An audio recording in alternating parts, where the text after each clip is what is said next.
నమస్కారం. Welcome to our channel. నేను మీ పద్మావతి.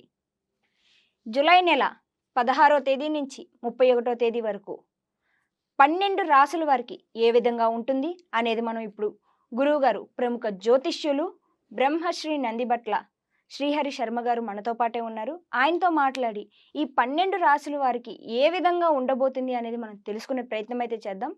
16వ తారీఖు నుంచి 31వ తారీఖు వరకు మకర రాశి వారికి ఏ విధంగా ఉండబోతుందో తెలుసుకునే ముందు గ్రహ సంచారం ఏ విధంగా ఉందో తెలుసుకుందాం. నవమందు కేతు మరియు తృతీయమందు రాహు, ద్వితీయమందు శని వక్రీకరించి స్థితి పొంది ఉండడం, పంచమందు కుజ గురుల యొక్క సంచారము, అలాగే సప్తమందు రవి బుధ శుక్రుడు. వెరసి చూసినట్లయితే ఈ యొక్క మకర రాశిలో జన్మించినటువంటి వారికి గ్రహానుగ్రహం ఉన్నప్పటికీ కూడాను గ్రహ సంచార ప్రభావం అనుకూలంగా లేని కారణం చేత కొన్ని ఇబ్బందికర పరిస్థితులు తలెత్తే అవకాశాలు ఉంటాయి. కాబట్టి జాగ్రత్తలు పాటించండి. వ్యాపార రంగంలో ఉన్నటువంటి వారికి చేతి వృత్తులు, అలాగే కుల వృత్తులు మరియు రోడ్డు మీద వ్యాపారం చేసుకునేటువంటి వాళ్ళకి నిరాశాజనకమైన ఫలితాలు కాబట్టి జాగ్రత్తగా వ్యాపార అభివృద్ధి చేసుకోకుండా ఉండడమే చాలా మంచిదనేటువంటి విషయాన్ని వీక్షించేటువంటి ప్రేక్షకులు గమనించుకోవాలి. అయితే మీరు ఎవరితో కూడాను సరదాగా మాట్లాడి సరదాగా నవ్వుల పాలవ్వకండి.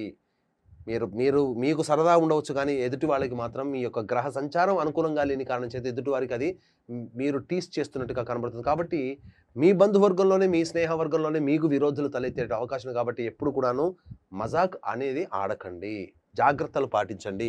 ఇక అన్నిటికంటే మించి ప్రధానంగా గమనించుకున్నట్లయితే మీరు అత్యుత్సాహంతో కొన్ని నిర్ణయాలు తీసుకుంటారు, తద్వారా మీకు ఇబ్బందికర పరిస్థితులు తలెత్తే అవకాశం ఉంది. కాబట్టి జాగ్రత్తలు పాటించండి.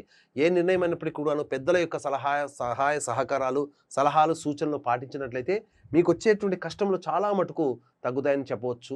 విద్యార్థులకి నిరాశాజనకంగా ఉంటుందని చెప్పవచ్చు. అలాగే వివాహం కోసం ప్రయత్నం చేసేటువంటి వాళ్ళకి కార్య విఘ్నములు జరిగే అవకాశం. కాబట్టి జాగ్రత్తలు పాటించండి. నిర్ణయాలు తీసుకునే ముందు పెద్దలతో సంప్రదించి నిర్ణయాలు తీసుకోండి. అలాగే శని వక్రీకరించే స్థితి పొంది ఉండడం, ఈ యొక్క మకర రాశి వారికి ఇంకా ఏలిన నాటి శని ప్రభావం ఇంకా 1 సంవత్సరం పాటు ఉండడం, ఈ కారణం చేత తలపెట్టినటువంటి కార్యక్రమాల్లో కొన్ని ఇబ్బందికర పరిస్థితులు తలెత్తే అవకాశాలు గోచరం అవుతున్నాయని చెప్పవచ్చు. అయితే ఇంకా ముఖ్యంగా గమనించుకున్నట్లయితే ఎన్నాళ్ళ నుంచి ఎదురు చూస్తున్నటువంటి సంతానపరమైనటువంటి సమస్యలకి చెక్ పెట్టే విధంగా మీకు సంతాన యోగ్యత కలిగే అవకాశాలు ఈ యొక్క మకర రాశి వారికి గోచరమవుతుందని చెప్పవచ్చు. దైవానుగ్రహం సంపూర్ణంగా ఉన్నటువంటి కారణం, కానీ గ్రహ సంచార ప్రభావ అనుగ్రహం లేని కారణం చేత ఇబ్బందికర పరిస్థితుల్లో ఉద్యోగార్థులు, తోటి ఉద్యోగస్తులతో, అధికారులతో చాలా మటుకు వాగ్వివాదాలు పెట్టుకోకుండా ఉండడమే మంచిదని గమనించుకోవాలి. మౌనాన్ని ఎంత ఆశ్రయిస్తే అంత మీకు ఆనందదాయకంగా మీ యొక్క ఉద్యోగంలో స్థిరపడతారు. అలాగే వ్యాపారస్తులైతే కస్టమర్స్తో చాలా జాగ్రత్తలుగా పాటించని చెప్పవచ్చు.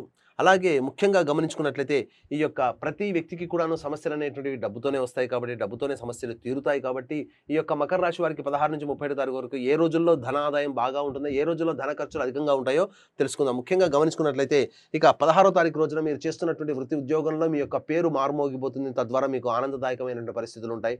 మీరు చేపట్టినటువంటి పనులకి ప్రతిరూపంగా మీకు కంటికి శుభ ఫలితాలు కనబడతాయని చెప్పవచ్చు. ఇక 17, 18 తారీఖులో విశేష ధన ప్రాప్తి కలిగే అవకాశాలు గోచరమవుతున్నాయి. అన్ని రంగాల్లో ఉన్నటువంటి వారికి ధన ప్రవాహం అధికంగా ఉంటుందని చెప్పవచ్చు. ఇక 19, 20, 21 తారీఖుల్లో అధిక ధన వ్యయం అయ్యేటువంటి అవకాశాలు ఎక్కువగా గోచరమవుతున్నాయి. మానసికమైనటువంటి ప్రశాంతత లోపిస్తుంది. తద్వారా ఇబ్బందికర పరిస్థితులు తలెత్తుతాయని చెప్పవచ్చు. ఇక 22, 23 తారీఖుల్లో ఇంతకుముందు మీరు చేపట్టినటువంటి పనులు ఏవైతే ఉన్నాయో ఆ పనులకు సంబంధించినటువంటి శుభవార్తలు మీ యొక్క జాతకరీత్యా 22, 23 తారీఖులో గోచరమవుతుంది. ఏదేమైనప్పటికీ కూడాను మనస్సు ప్రశాంతంగా, ఆనందంగా గడిపేటువంటి సందర్భం 22, 23 తారీఖు అని చెప్పవచ్చు. ఇక 24, 25 తారీఖులో కనుక చూసుకున్నట్లయితే కుటుంబ సభ్యులతో వాగ్వివాదాలు పెరిగేటువంటి అవకాశం ఉంటుంది. మీ యొక్క వాక్కు ఎంత అదుపులో ఉంచుకుంటే అంత మంచిది. ఇతరులతో ఎప్పుడు కూడాను సరదాగా కూడాను మీరు మాట్లాడకండి, అవి మీకు చేటు తీసుకుని వస్తాయని గమనించగలరు. అయితే ధన వ్యయం ఈ 24, 25 తారీఖుల్లో ఉంటుందని చెప్పవచ్చు. ఇక 26, 27 తారీఖుల్లో విశేషమైనటువంటి ధన ప్రాప్తి గోచరమవుతుంది. అనుకున్నట్టు విధంగా మిత్రుల యొక్క సహాయ సహకారాలతో, సోదరీమణుల యొక్క సహాయ సహకారాలతో మీ యొక్క కార్యక్రమంలో చేపట్టేటువంటి పనులలో అన్ని రకాలుగా మీరు ధనాదాయం, సహాయ సహకారాలు పొందుతారని చెప్పవచ్చు. ఇక 28, 29, 30, 31 మాత్రము చాలా మటుకు మీ యొక్క ఖర్చులకి మీరు ప్రాధాన్యత ఇవ్వకపోవడమే చాలా మంచిదని గమనించుకోవాలి. 24, 28, 29 తారీఖుల్లో గృహోపకరణాలకి కొనుగోలు కానీ, గృహ మరమ్మతులకు కానీ, వాహన మరమ్మతులకు కానీ ధన వ్యయం అయ్యేటువంటి అవకాశం ఉంది. తల్లిగారి ఆరోగ్యం పట్ల జాగ్రత్తలు పాటించండి. మీరు ఇంతకు ముందు 28, 29 తారీఖు కంటే ముందు మీరు ఏదైతే ఆలోచించుకునే కార్యక్రమాలు చేపడతారో ఆ చేపట్టినటువంటి కార్యక్రమాలు కొంత బ్రేక్ అయ్యేటువంటి అవకాశం. కాబట్టి జాగ్రత్తలు పాటించండి. ఇక 30, 31 తారీఖులోనైతే మానసికమైనటువంటి ప్రశాంతత లోపిస్తుంది. ముఖ్యంగా ఆరోగ్యం పట్ల జాగ్రత్తలు పాటించాల్సినటువంటి పరిస్థితి, వాహన ప్రమాదాలు చోటు చేసుకునే అవకాశం ఉంది. కాబట్టి జాగ్రత్తగా కుటుంబ సభ్యులను దృష్టిలో పెట్టుకుని వాహనం నడిపినట్లయితే మీకు అంతా కూడా శుభం జరుగుతుంది. ఏ తర్వాత చెప్పొచ్చింది ఏంటంటే ఈ యొక్క మకర రాశి వారికి గ్రహ సంచారం అనుకూలంగా లేని కారణం చేత కొన్ని ఇబ్బందికర పరిస్థితులు, కానీ దైవానుగ్రహం ఉన్నది కాబట్టి మీరు దైవానుగ్రహం తోడైతే మీ యొక్క సమస్య నుంచి మీరు బయటపడతారని చెప్పొచ్చు. దీన్ని దృష్టిలో పెట్టుకుని ఈ యొక్క మకర రాశి వారికి వచ్చేటువంటి సమస్యల పరిష్కారం కోసం ఈ యొక్క 21వ తారీఖు రోజున గురు పౌర్ణమి సందర్భంగా శ్రీకాళహస్తి క్షేత్రంలో రాహుకేతు పూజ మరియు వృషభ బిందున కర్కాటక సింహ తుల వృశ్చిక మకర కుంభమీన రాశుల్లో జన్మించినటువంటి వారికి శనిదోష పరిహారార్థమే శనీశ్వర హోమము మరియు విద్యార్థుల కోసం దక్షిణామూర్తి సరస్వతి హోమాలతో పాటుగా వివాహము, ఉద్యోగము, దాంపత్యము, అనారోగ్య సమస్యల నివారణకి 18 రకాల హోమాది కార్యక్రమాలు కేవలం 1500 రూపాయల రుసుముతో గురు పౌర్ణమి సందర్భంగా 21వ తారీఖు రోజున శ్రీకాళహస్తిలో జరిపించడం జరుగుతుంది.